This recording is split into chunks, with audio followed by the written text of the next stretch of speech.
When you want to know what's inside your bottle of bubbles, you may often be faced with an array of abbreviations. Although confusing, they can tell you a lot about what's inside your bottle of champagne and where it comes from before you've even tasted it. Let's start with the type of producer that made the champagne. Every bottle will have a 2-letter abbreviation, usually in very small print, that signifies what type of producer it came from. Although there are a few of these abbreviations, there are just 3 key ones to remember. RM means récoltant manipulant in French.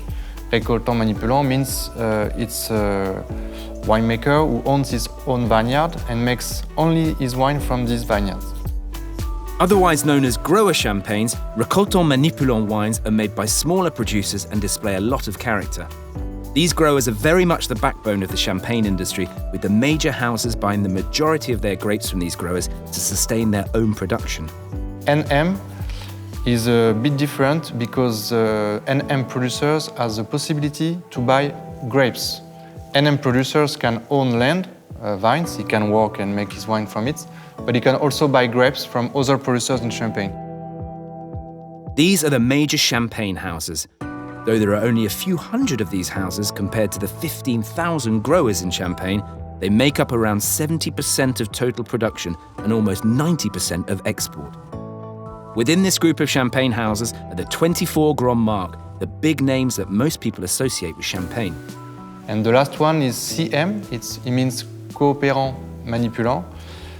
This is the same type of producer as the récoltant, so it means they own the land, they gather together to be able to have a press, a cellar. Like this, it's easier for them to manage because usually CM producers are much more smaller in terms of size. Then there is the dosage of the wine, or how much sugar has been added to give the champagne its sweetness. Dosage of the wine is the very last step in the making of champagne. It's an addition of wine and sugar that you put at the end before to put the definitive cork. It's what will help to have a good balance and good harmony in the wine.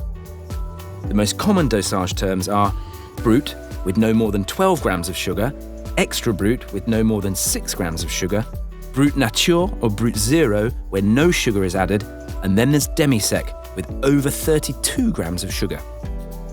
Next up is the year or vintage of the wine. This will be stated on the front of the bottle and will indicate what year the wine was produced in. However, the majority of champagnes are a blend of vintages, referred to as non-vintage instead. Although non-vintage champagnes will not state a year on the front label, you may find a year on the back. This number represents the base vintage and indicates in which year the majority of grapes in the wine were picked. Champagne labels may even tell you exactly how long the wine was aged for. This is known as the date of disgorgement and tells you exactly when the wine was disgorged, before the bottle was finally corked and eventually released for sale. In the back label, this is very important information, and at Charlotte we always put the date of mise en cave and the date of disgorgement. It gives you the crucial information about time in the cellars, the aging. And the more the champagne ages in the cellar, the more developed it will be in terms of aromas, complexity, generosity.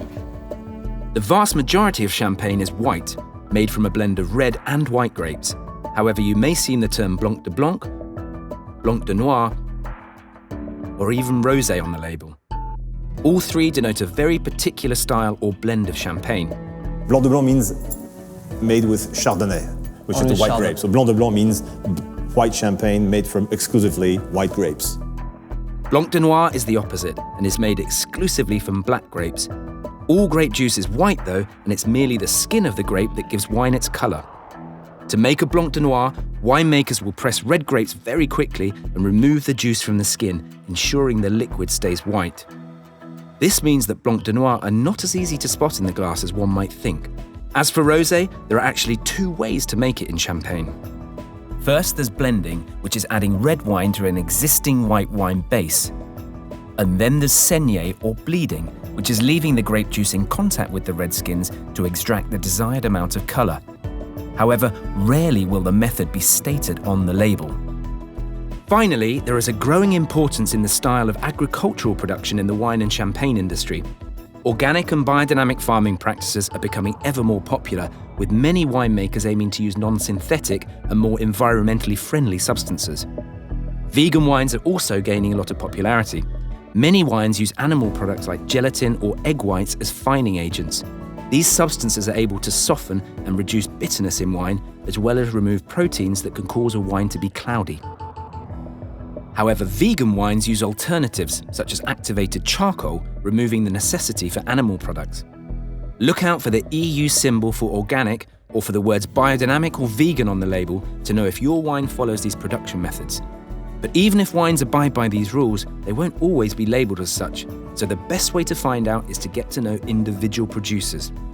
Champagne labels won't always give you every piece of information, but it's much easier to buy a bottle with confidence once you understand these basic elements.